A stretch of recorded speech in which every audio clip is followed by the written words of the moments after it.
Um decreto silencioso. Uma decisão que passou quase despercebida nos bastidores do Supremo Tribunal Federal.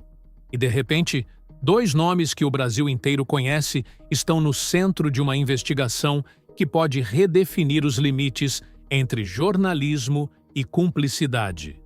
Flávio Dino e Alexandre de Moraes acionaram mecanismos institucionais contra jornalistas. Malu Gaspar foi ao vivo. E o que aconteceu naquela transmissão ao vivo revelou algo que vai muito além do que foi dito. Mas antes de chegar lá, você precisa entender o que está por trás dessa história. Porque a versão que chegou até você pela televisão omite exatamente o detalhe que muda tudo. E esse detalhe tem nome, tem valor e tem endereço. Então vamos começar do começo. Porque antes da reação, houve uma provocação. E antes da provocação, houve um esquema que poucos estão dispostos a descrever com honestidade. Tudo começa com uma investigação da Polícia Federal em andamento sobre vazamento de dados sigilosos de ministros do Supremo Tribunal Federal. Dados fiscais, dados bancários, informações protegidas por lei que estavam circulando fora dos sistemas onde deveriam estar. A PF identificou um esquema de venda dessas informações, prendeu pessoas envolvidas e continuou avançando para mapear quem comprou, quem encomendou e onde essas informações foram parar. Foi nesse contexto que o nome de Malu Gaspar apareceu. Não como testemunha de fundo, como parte da investigação, porque dados sigilosos de ministros do STF haviam sido publicados em colunas assinadas por ela na Globo News, e a PF estava apurando de onde vieram essas informações.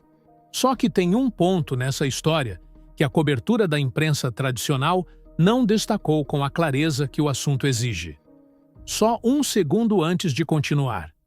Cada vez que esse assunto aparece, metade das pessoas entra na conversa sem fato, sem data, sem documento, e acaba perdendo o debate mesmo estando do lado certo.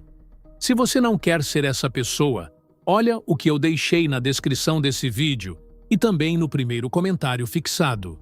É um presente para quem quer falar com base, não só com raiva. Dito isso, vamos continuar. A investigação não acusa automaticamente Malu Gaspar de ter contratado um esquema criminoso. O que ela faz é mapear o caminho dos dados, identificar em que mãos eles passaram antes de virar pauta, e apurar se houve conhecimento, encomenda ou apenas recebimento passivo de informação obtida por crime. Essa diferença é fundamental, e é exatamente ela que foi apagada no debate público. Porque, de um lado, houve quem apresentou a investigação como ataque à liberdade de imprensa. Do outro, houve quem tratou a jornalista como culpada antes de qualquer conclusão. E no meio dessas duas narrativas extremas, o que a investigação realmente está apurando ficou enterrado. Mas aqui está o ponto que não pode ser ignorado. Quando Malu Gaspar foi ao vivo na Globo News para falar sobre o caso Dino, ela estava no mesmo momento sob investigação por potencial relação com o esquema que produziu dados sigilosos. Ela estava, ao mesmo tempo, sendo investigada e comentando o caso de quem a investigava. Isso não é perseguição, é conflito de interesse.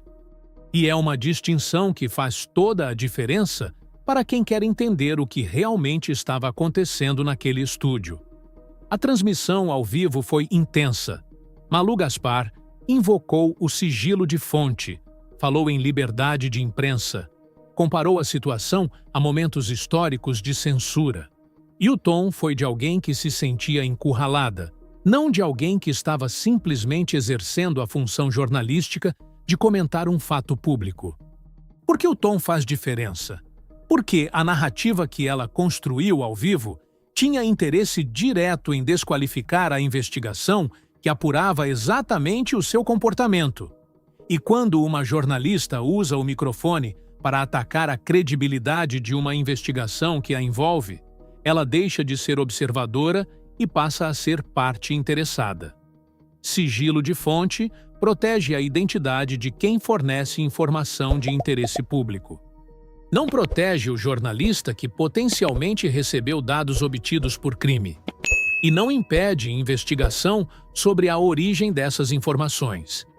Essa distinção, que qualquer manual de ética jornalística estabelece com clareza, não apareceu em nenhum momento na defesa ao vivo que ela fez de si mesma e do caso que envolvia sua situação processual. Agora entra Flávio Dino, e com ele a história ganha uma segunda camada que é ainda mais importante. Dino não apenas acionou a PF por ameaças recebidas. Ele também se posicionou no âmbito do STF, como parte do grupo de ministros que sustenta a investigação sobre os dados sigilosos. E, ao fazer isso, colocou o tribunal diretamente na linha de fogo de uma narrativa que tenta equiparar fiscalização de crime com perseguição política à imprensa. Lembra disso, porque daqui a pouco a gente vai precisar desse contexto.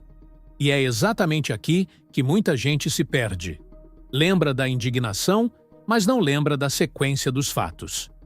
Se você quiser esse contexto todo reunido num só lugar, já sei que você vai gostar do que deixei na descrição desse vídeo e também no primeiro comentário fixado. Continuando. A tensão entre o STF e determinados veículos de comunicação não é nova. O que é novo é que agora ela tem um caso concreto, com investigação em andamento, com pessoas já presas, com rastreamento de transferências financeiras documentadas e com jornalistas nominalmente incluídos no escopo da apuração. E é aqui que o debate sobre liberdade de imprensa e limites da investigação precisa ser feito com mais cuidado do que está sendo feito. Porque é legítimo perguntar onde termina a proteção ao jornalismo e onde começa a responsabilidade por publicar material de origem criminosa? Essa pergunta não é retórica. Ela está sendo respondida por tribunais em vários países há décadas.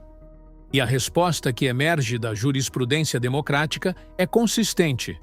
O jornalista que publica informação de interesse público, mesmo obtida de fonte que cometeu crime ao obtê-la, pode ter proteção. O jornalista que encomenda, financia ou contribui ativamente para o crime que gerou a informação não tem a mesma proteção. A investigação em andamento está tentando determinar em qual dessas categorias o caso se enquadra. Até aqui, isso seria grave o suficiente. Mas existe um terceiro elemento que transforma essa história em algo ainda mais significativo para o Brasil. A pressão que o STF está sofrendo para recuar desta investigação é real e organizada. Há parlamentares usando o plenário para atacar os ministros. Há veículos de comunicação apresentando a investigação como censura. Há figuras políticas enquadrando o caso como perseguição ideológica. E toda essa pressão tem um efeito colateral que raramente é nomeado com clareza. Ela cria um custo político para investigar. Ela gera desgaste institucional para quem avança. Ela transforma a aplicação da lei em ato de coragem, quando deveria ser ato ordinário de uma instituição que funciona. Se essa pressão funcionar, o recado que fica é preciso. Vale a pena usar dados sigilosos em matéria jornalística, porque a investigação vai ser sufocada antes de chegar a algum lugar. Se não funcionar, o recado é outro. O escudo do jornalismo tem limites. A lei se aplica a todos e quem obteve ou publicou informação de origem criminosa vai ter que explicar isso à Polícia Federal.